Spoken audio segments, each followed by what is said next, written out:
പ്രതിപക്ഷ നേതാവ് ആവർത്തിച്ച് പറയുന്ന ഒരു കാര്യമുണ്ട്. 26-ൽ UDF അധികാരത്തിൽ വന്നില്ലെങ്കിൽ രാഷ്ട്രീയം നിർത്തി ഞാൻ വനവാസത്തിന് പോകുമെന്ന്. ഒറ്റ കാര്യം എനിക്ക് ബഹുമാനപ്പെട്ട പ്രതിപക്ഷ നേതാവിനോട് സൂചിപ്പിക്കാനുള്ളൂ. അങ്ങേക്ക് ഏതായാലും ആ ഗതികേട് വരാൻ പോകുന്നില്ല. കേരളത്തിന്റെ മുഖ്യമന്ത്രിയും കുടുംബവും 10 വർഷത്തേക്കുള്ള അമേരിക്കയിലേക്കുള്ള വിസ അടിച്ചു വെച്ച് കാത്തിരിക്കുകയാണ്. ആ ചാർട്ടേഡ് വിമാനം തിരുവനന്തപുരത്ത് വരേണ്ട ഒരു സമയത്തിന്റെ ഗ്യാപ്പേ ഉണ്ടാകൂ. അതുകൊണ്ട് ആ ഒരു ഗതികേട് ബഹുമാനപ്പെട്ട പ്രതിപക്ഷ നേതാവിന് ഉണ്ടാവില്ല എന്ന് കോഴിക്കോട്ടത്തെ ജനതയെ സാക്ഷി നിർത്തിക്കൊണ്ട് അങ്ങേക്ക് ഞാൻ ധൈര്യം നൽകുകയാണ്. രണ്ടാമത്തെ കാര്യം, ഇവിടുത്തെ ബഹുമാനപ്പെട്ട മന്ത്രിയോട് ചില സൂചനകൾ പറയാൻ വേണ്ടിയിട്ടാണ്. ഇവിടെ മലബാർ ദേവസ്വം എന്ന് പറയുന്ന ഒരു ദേവസ്വമുണ്ട്. അതിലെ കുറെ ആളുകൾ വന്ന് എന്നെ കണ്ടിരുന്നു. ഏകദേശം 8000 ചില്ലാനം തൊഴിലാളികളുണ്ട്. അവർക്ക് ശമ്പളം കിട്ടുന്നില്ല, അവർക്ക് ഒരു ആനുകൂല്യങ്ങളും കിട്ടുന്നില്ല. ഇതൊക്കെ കിട്ടിയിരുന്നത് മലബാർ ദേവസ്വത്തിന്റെ അമ്പലങ്ങളിൽ വരുന്ന കാണിക്ക വരുമാനം കഴിഞ്ഞാൽ പിന്നെ അവർക്ക് ഗ്രാൻഡായി ഗവൺമെന്റ് കൊടുത്തിരുന്ന പണം ഈ ശബരിമലയിൽ നിന്നാണെന്ന് അവർ പറഞ്ഞത്. അവിടെ ഒന്നും ബാക്കിയില്ല, ഒന്നും ബാക്കിയില്ല. എന്ന് ഹൈക്കോടതി കമ്മീഷണർ കൊടുത്ത റിപ്പോർട്ട് നിങ്ങൾ കണ്ടു.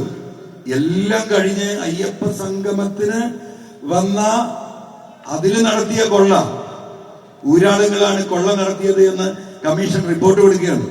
ഊരാളുകളാണെന്ന് ഞാൻ പറഞ്ഞു തരണ്ട നിങ്ങൾക്ക്. ഈ നാട് മുഴുവൻ കുട്ടിച്ചോറാക്കി ഈ സമൂഹത്തിന്റെ പൊതുമുതൽ കാർന്ന് തിന്നുന്ന തൊഴിലാളികളുടെ പേര് വെച്ച ഒരു സംഘം കൊള്ളക്കാരാണ് ഈ ഊരാളുകൾ സൊസൈറ്റി.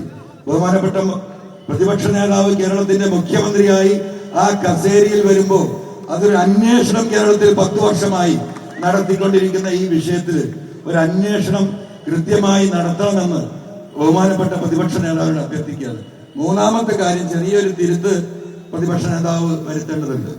നമ്മുടെ റോഡിന്റെ ട്രാഫിക് ജാം ഒഴിവാക്കാൻ വേണ്ടിയിട്ട് തീരപ്രദേശത്തെ കടൽ യാത്ര ചെറു പോർട്ടുകൾ ഉപയോഗപ്പെടുത്തിക്കൊണ്ടുള്ള റോറോ യാത്രകൾ അദ്ദേഹം ഇവിടെ നടത്തുമെന്ന് പറഞ്ഞത് 17 പോർട്ട് പറഞ്ഞു. അതിൽ ഒരു പോർട്ട് ഒഴിവാക്കി തരണം. കാരണം ബേപ്പൂർ പോർട്ട് ഇന്ന് പ്രഖ്യാപിച്ചിരിക്കുകയാണ് അത് അദാനി പോർട്ടാക്കാൻ പോവുകയാണെന്നുള്ളത്. അതുകൊണ്ട് ആ പോർട്ട് കൂടി ഒഴിവാക്കിയിട്ട് നമ്മൾ തീരുമാനിച്ച ഈ സംവിധാനവുമായി നമുക്ക് മുന്നോട്ട് പോകണം. ഒറ്റ കാര്യം നിങ്ങൾ എഴുതി വെച്ചോ. എനിക്ക് ഒരു കാര്യത്തിൽ കൂടി ബഹുമാനപ്പെട്ട പ്രതിപക്ഷ നേതാവിനോട് അഭിപ്രായ വ്യത്യാസമുണ്ട്. അത് കുറച്ച് കാലമായി ഞാൻ പറഞ്ഞുകൊണ്ടിരിക്കുകയാണ്. പ്രതിപക്ഷ നേതാവ് ഇപ്പോഴും 100 സീറ്റിലാണ് നിൽക്കുന്നത്. 100 സീറ്റിലാണ് പ്രതിപക്ഷ നേതാവ് നിൽക്കുന്നത്.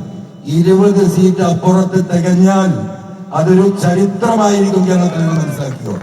അത് തന്നെ BJPയുടെ സഹായത്തോടു കൂടി മാത്രമേ കേരളത്തിൽ നടക്കൂ.